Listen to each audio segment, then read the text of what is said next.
এই হাদিসটির প্রেমে পড়ে গেছি, তো আপনারাও শুনে যান। আপনি যখন নিজের ঘরে নীরবে কান্না করবেন, আল্লাহ তখন ফেরেশতাদের উদ্দেশ্য করে বলেন, কোন জিনিস আমার এই বান্দার চোখে পানি আনলো?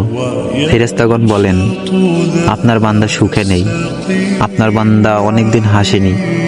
এই বলে ফেরেশতাগণ কান্না করতে থাকেন এবং আল্লাহকে বলেন, হে আমার রব, আপনি তো জানেন আপনার এই বান্দার হৃদয়ে কি রয়েছে, অতএব আপনি তার জন্য সবকিছু সহজ করে দিন।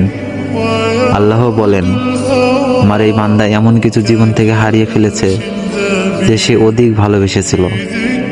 অতএব আল্লাহ বলেন, আমি শপথ করছি, আমার বান্দা যা তার জীবন থেকে হারিয়েছে তার চেয়ে উত্তম জিনিস আমি তাকে এনে দিব, যা দেখে দুনিয়া ও আখিরাতে সবাই বিস্মিত হবে।